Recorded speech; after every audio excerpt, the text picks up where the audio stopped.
বাংলাদেশের রাজনীতিতে আবার স্নাইপার রাইফেল এই প্রসঙ্গটি নতুন করে বিতর্ক তৈরি করছে।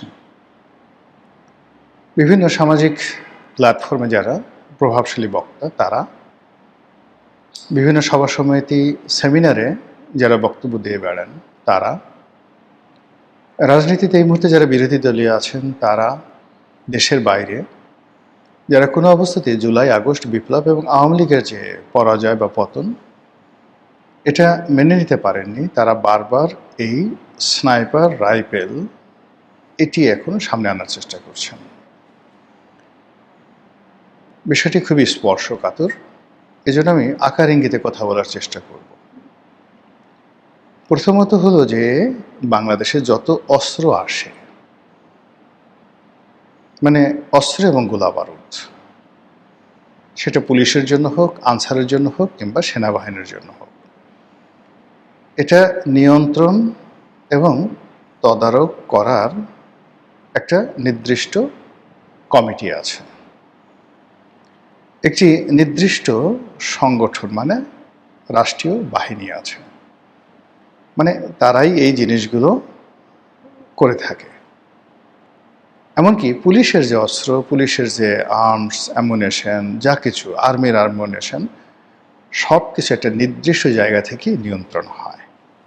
আচ্ছা, ফলে বাংলাদেশে বৈধভাবে যত অস্ত্র আমদানি হচ্ছে, যত গোলাবারুদ আমদানি হচ্ছে, যত বুলেট খরচ হচ্ছে, পাই প্রত্যেকটা জিনিস একটা লেজারে মেনটেন করে রাষ্ট্রের একটি সংস্থা।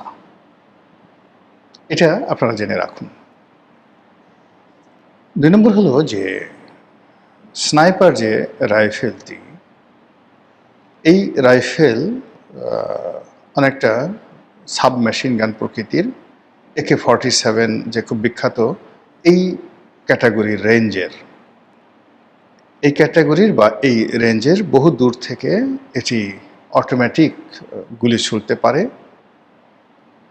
এবং আইনশৃঙ্খলা রক্ষাকারী বাহিনীর মধ্যে যারা বিশেষভাবে ট্রেনিং প্রাপ্ত, তাদের হাতে এই অস্ত্রগুলো দেওয়া হয় এবং বিশেষ সময়ে বিশেষ অপারেশনের জন্য সেনাবাহিনী বা পুলিশ বাহিনী তাদেরকে এই অস্ত্রগুলো দেওয়া হয়। ইন জেনারেল এই অস্ত্রগুলো সাধারণত ব্যবহার করা হয় না। This is one.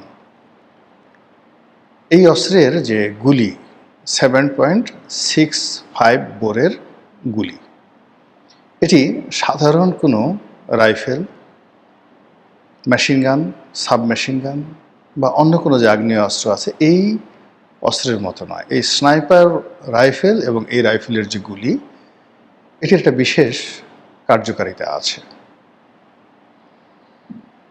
ধরে নেওয়া হয় যুদ্ধের ময়দানে,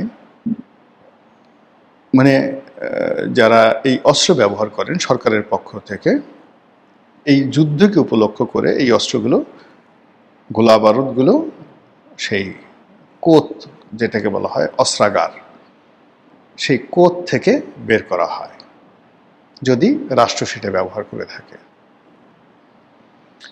2 নম্বর হলো যে এই অস্ত্র যারা চালাবেন, দেশি বা বিদেশি, তাদের সবারই ট্রেনিং থাকতে হবে।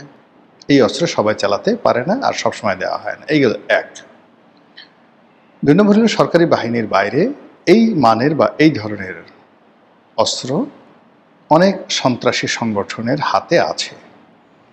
আমাদের দেশে কোনো সন্ত্রাসীদের হাতে ইতিপূর্বে এই ধরনের অস্ত্র আমরা কখনো আছে বলে আমরা জানি না, আমরা দেখি না। স্নাইপার রাইফেল আমাদের দেশে কখনোই আমরা শুনিনি, হয়তো গোপনে 2-1 জনের কাছে থাকলেও থাকতে পারে, কিন্তু আমরা ইন জেনারেলি শুনিনি। কিন্তু পাকিস্তানের যে সকল জঙ্গি গোষ্ঠী রয়েছে, আফগানিস্তানে যে সকল জঙ্গি গ্রুপ রয়েছে, ভারতের অনেকগুলো জঙ্গি গোষ্ঠী রয়েছে যাদের হাতে এই ধরনের স্নাইপার রাইফেল অহরহ তারা ব্যবহার করে। মধ্যপ্রাচ্যের IS, হিজবুল্লাহ, হামাস, এরপর হুতি যে বিদ্রোহী রয়েছে ইয়ামেনে, এরকম আরও অসংখ্য মধ্যপ্রাচ্যের বাইরে যেটা মধ্য এশিয়া রয়েছে, সেখানে হাজার হাজার জঙ্গি গ্রুপ রয়েছে যাদের হাতে এই ধরনের স্নাইপার রাইফেল আছে এবং তারা একেবারে নিখুঁতভাবে মানে এটার যদি রেঞ্জ বিভিন্ন রকমের রেঞ্জ হয়, কখনো 1 কিলোমিটার, কখনো 2 কিলোমিটার, হয়তো আরও বেশি রেঞ্জের থাকতে পারে। আমি অস্ত্র বিশেষজ্ঞ নেই, ধরুন মিনিমাম 1 কিলোমিটার দূর থেকে নিখুঁত নিশানায়, মানে একেবারে গুলিবিদ্ধ করতে পারে এইরকম পাকা শুটার হাজার হাজার নয় লাখ লাখ শুটার সারা পৃথিবীতে আছে। বাংলাদেশে এরকম শুটার আছে, তবে বাংলাদেশে এই ধরনের শুটার হাতে গোনা, বাইরে খুব অল্প, কিন্তু বাহিনীগুলোর মধ্যে সেখানে এরকম আসলে পারফেক্ট যারা শুটার তাদের সংখ্যা খুব বেশি না, কিন্তু আছে। এই হলো স্নাইপার রাইফেল সম্পর্কে একটা মানে জেনারেল ধারণা। দ্বিতীয় যে বক্তব্য সেটি হলো জুলাই আগস্ট বিপ্লবের সময় এই স্নাইপার রাইফেল ব্যবহার করা হয়েছে লোকজনকে গুলি করার জন্য। এখন প্রশ্ন হলো যে এটা কি আইন শৃঙ্খলা রক্ষাকারী বাহিনীর লোকজন করেছে,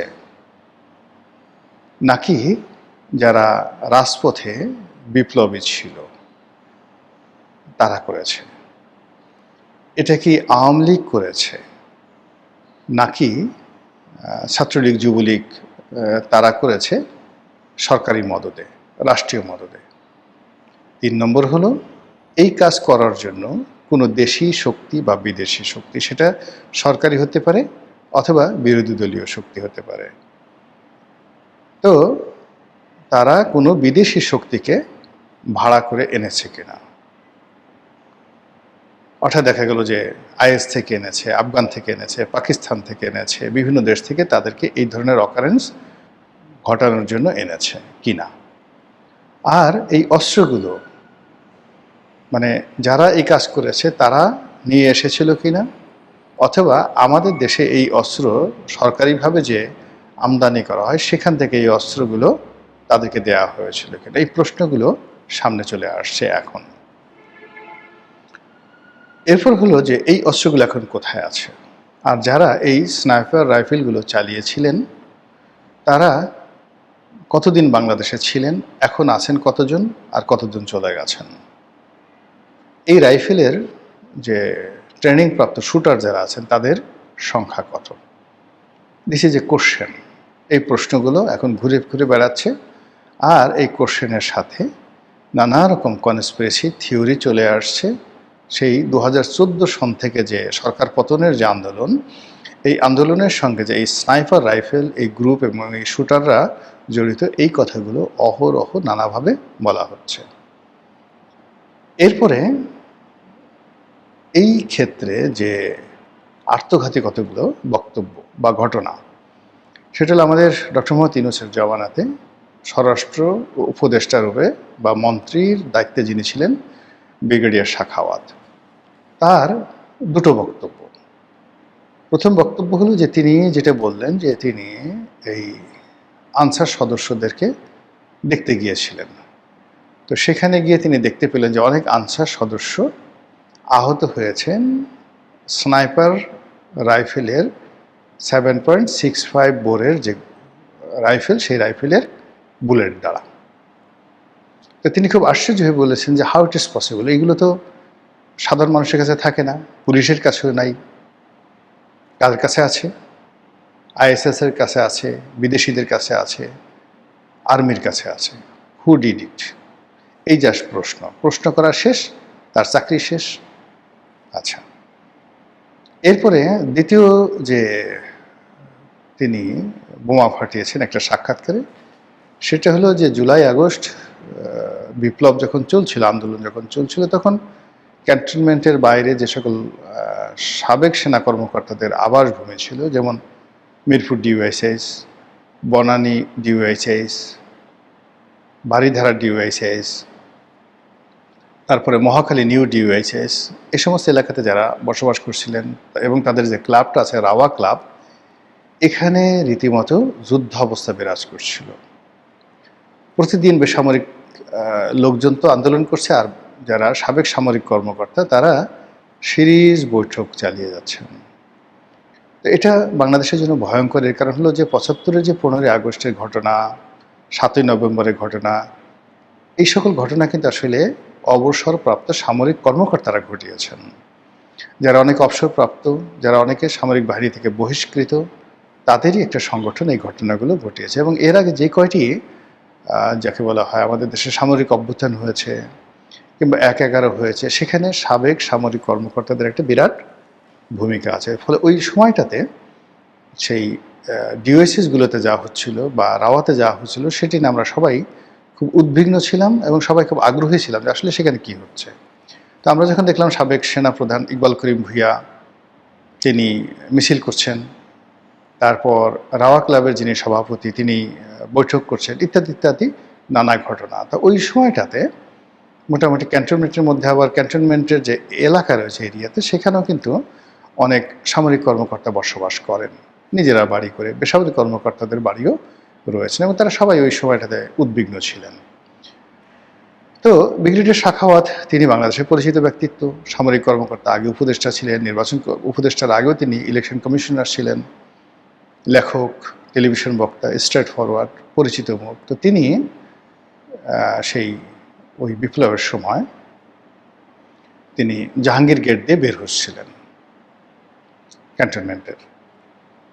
তখন তাকে কেউ টেলিফোন করে বলল, ডিজিএফআই বা অন্য কোনো প্রতিষ্ঠানের, যে আপনি সামনে আর এগোবেন না স্যার, বিকজ আপনি স্নাইপার যে জোন, যে টার্গেট জোন, তার মধ্যে আছেন।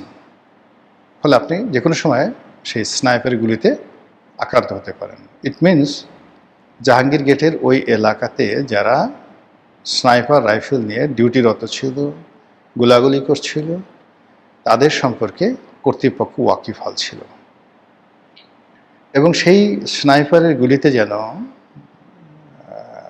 কোনো গুরুত্বপূর্ণ ব্যক্তি, ব্রিগেডিয়ার সাখাওয়াতের মতো গুরুত্বপূর্ণ ব্যক্তি আহত না হন, নিহত না হন, সেই ব্যাপারেও কর্তৃপক্ষ সচেতন ছিল। না হলে তাকে টেলিফোন করলো কেন? এটা গেল ওনার বক্তব্যের শানে নজরুল।